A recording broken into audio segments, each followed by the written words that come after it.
ये है रतनपुर गांव। रतनपुर गांव में पेड़ के नीचे मालती खड़ी है और इंतजार कर रही है अपने प्रेमी आदित्य का। हर रोज ये देर से आता है। ये ना बहुत गुस्सा दिलाता है। देखो आ गया तुम्हारा आदि और कुछ दिनों के बाद होगी हमारी शादी, और वो भी बैंड बाजा लिए। बस ज्यादा मत बोलो। 5 रुपए तो कमा नहीं सकते और तुम्हें मुझसे शादी करनी है? हाँ? अरे एक बार मेरी नौकरी लगने दो तो अगले महीने हम शादी कर लेंगे। तुम्हारे जैसे चिंदी लड़के के साथ कौन शादी करेगा? हाँ, तुमने आज तक मुझे कोई उपहार नहीं दिया है। ये लो मेरे प्यार का तोहफा। छी, ये तो कितना बेकार सा फूल है। तुम्हारे साथ ना कोई रिश्ता रखना ही नहीं चाहिए था। मैं तुमसे बात ही नहीं करना चाहती। जिस दिन तुम नौकरी करोगे और खुद कमाओगे ना, उस दिन आना मुझसे मिलने। बेशक आज है मेरे पास पैसे बहुत कम, लेकिन मेरे प्यार में बहुत है दम। मालती, मालती, ऐसा मत जाओ मालती। मालती, मुझे छोड़ के मत जाओ। मैं तुम्हारे बिना कैसे रहूंगा? चाय की टपरी पे बैठकर सोचने लगा और उसी वक्त उसका दोस्त गोपाल आके पूछता है, अरे क्या हुआ भाई, इतना क्या सोच रहा है? मेरी प्रेमिका मालती मुझे छोड़ के चली गई। अब से मैं अकेला हो गया हूँ। मालती ने तुम्हें छोड़ दिया? कभी? लेकिन क्यों? मैं कुछ कमाता नहीं हूँ ना, मैं बेरोजगार हूँ ना। अरे पैसा कमाना इतना मुश्किल काम थोड़ी है। अब भी तुझे अपने पैरों पे खड़ा होना पड़ेगा। हाँ। और ये सब मैं कैसे करूँ बताओ मेरे भाई। तुम एक काम करो, सुबह सुबह जाकर सब्जी मंडी से सब्जी लेकर आओ और बेचना शुरू कर दो। इससे तुम्हारी कमाई हो जाएगी, समझे? मालती को अपनाने के लिए मुझे ये सब कुछ करना पड़ेगा? कोई काम छोटा नहीं होता। अच्छी लगन से और अच्छी निष्ठा से जो काम करता है वो हमेशा सफल होता है। ठीक कहा दोस्त, तुमने बिल्कुल ठीक कहा।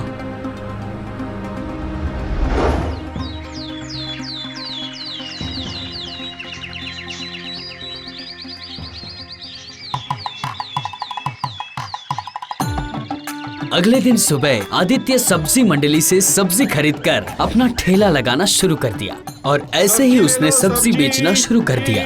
1 किलो बैगन 20 रुपए किलो, 20 रुपए किलो बैगन ले लो, सबसे सस्ती। ले जाइए, ताजी ताजी सब्जियां ले जाइए।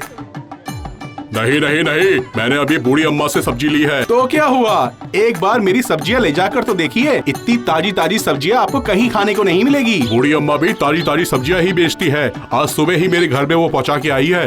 एक काम करो, कल तुम मेरे घर में सब्जियां पहुंचा के दिखाओ, तब मैं तुमसे सब्जियां लूंगा। ठीक है। से सब्जियां ले लो, सब्जियां 20 रुपए किलो बैगन। से सब्जियां ले लो, सब्जियां ले जाइए, सब्जियां ताजा। आदित्य पूरा दिन चिल्ला कर सब्जी बेचता था, वो भी अपना गला फाड़ कर। तो भी कोई सब्जी नहीं खरीदता था और कोई उसकी बात भी नहीं सुनता था। और दिन के आखिर में उनकी टोकरी में बहुत सारी सब्जी बच जाती थी।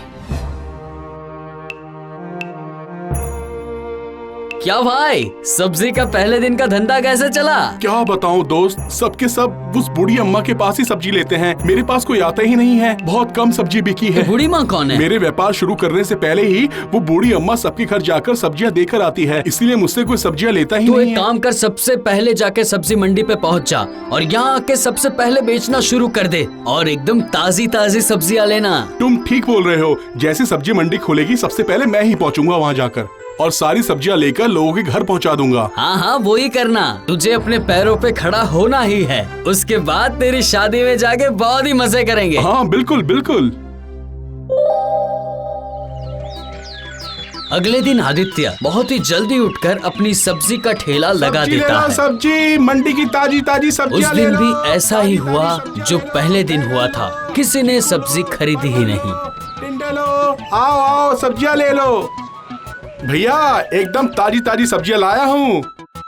हाँ, सब्जी तो मैंने खरीद ली। अब मैं बाजार में मच्छी लेने आया हूँ। पर कल तो आप बोल रहे थे कि आप मेरे यहाँ से सब्जी लेंगे। आपने वादा किया था मुझसे। नहीं, मैं तो सुबह 5 बजे से निकला हूँ, तब तो तुम बैठते भी नहीं हो। इसलिए बूढ़ी अम्मा मेरे घर पर आई थी और मैंने उनसे सब्जियाँ ले ली। अब मैं क्या कर सकता हूँ, उनसे सब्जी ले ली मैंने और नहीं चाहिए। आपका घर किधर है, मुझे बताइए जरा। पीछे के रास्ते को पकड़ के चलोगे तो मेरा घर सामने ही नजर आएगा तुम्हें।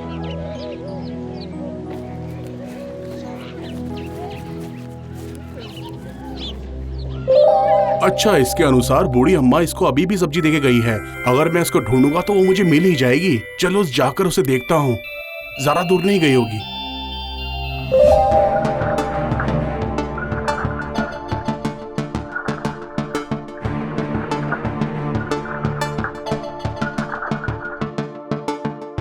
लगता है यही टोकरी वाली बूढ़ी अम्मा सबके घर जाकर सब्जियां देकर आती है। अम्मा, अम्मा जरा सुनिए तो। ओ अम्मा, सुन रही हो? मैं हूँ आदि, आदि सब्जी वाला। मैं आदि, आदित्य। अरे तुम्हारा चाहे जो भी नाम हो, उससे मेरा क्या? तुम मुझे इस तरह क्यों बुला रहे हो?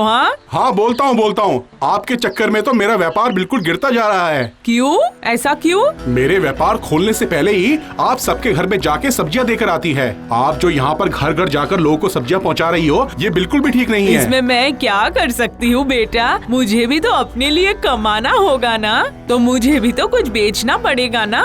मेरे घर पर एक बच्ची है, बहुत खर्चे हैं। हाँ, वो तो मैं समझ गया हूँ, पर इतनी सुबह उठ के मंडी खुलते ही सब्जी खरीद के लोगों के घर तक आप सब्जियाँ कैसे पहुँचा देती हो? आप ये सब कुछ कैसे कर लेती हो? अरे मैं तो खुद ही खेती बाड़ी का काम करती हूँ। घर के पास एक छोटी सी जगह है, जहाँ पर मैं सभी सब्जियाँ वहीं लगाती हूँ और उसके बाद उन्हें बेच देती हूँ। तुम्हें भी अगर कुछ अपने आप करना है तो तुम्हें भी यही करना चाहिए। पर मेरे पास तो खेती बाड़ी करने की कोई जमीन नहीं है। अरे घर के पास जितनी छोटी भी जगह क्यों ना हो, वहीं पर लगाया करो ना, उसी से तुम्हारा हो जाएगा। आपने बिल्कुल सही बोला, मुझे अपने पैरों में खुद खड़ा होना ही है। हाँ, और उसके बाद तुम बाजू वाले गांव में उन्हें बेच कर भी आ सकते हो और मैं इस गांव में अपनी सब्जियां बेचूंगी। बूढ़ी माँ की बात आदित्य को सही लगी।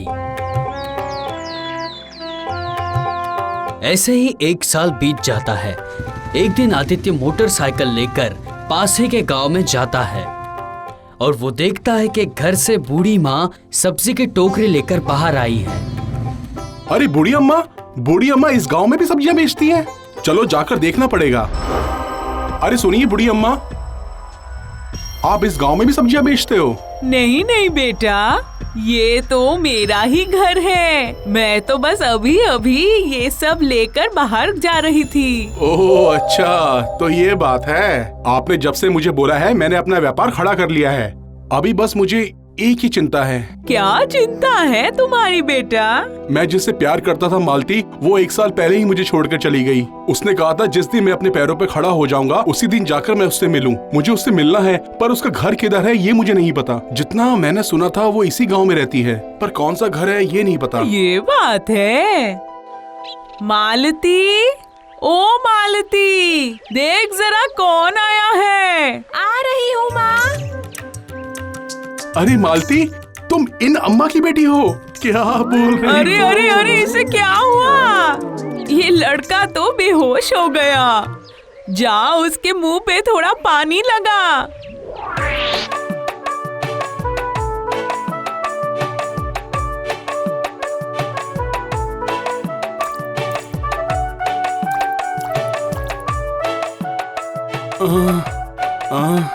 ये क्या? जिससे प्यार करता था वो यहाँ ही मिली? आपकी बेटी? मैंने कभी नहीं सोचा था। मालती के मुंह से मैंने ये सब सुन लिया था। मैंने तुम्हारे बारे में सब कुछ पता कर लिया था पहले से ही, लेकिन अब तुम सफल हो गए। अब तुम खुद कमाने लगे। आशा करती हूँ तुम मालती को अब खुश रख पाओगे। इसीलिए मैं तुम्हारे साथ अपनी बेटी मालती की शादी करवाऊंगी। क्या अब खुश हो ना? मैं तो बहुत ही खुश हूँ। मालती जो मिल गई है मुझे तुम्हें फूल देना चाहिए, लेकिन इस वक्त मैं फूल कहाँ से लाऊं ये नहीं पता लग रहा है। अभी तुम इसी से काम चला लो। ये मेरी तरफ से तुम्हारे लिए एक प्यार भरा तोहफा। अब तुम इसी से काम चलाओ। अरे छोड़ो, अभी ये सब क्या बोल रहे हो? और एक दिन अच्छा सा शुभ मुहूर्त देखकर मालती और आदित्य की शादी हो जाती है और दोनों सुख समृद्धि से अपना जीवन व्यतीत करते हैं।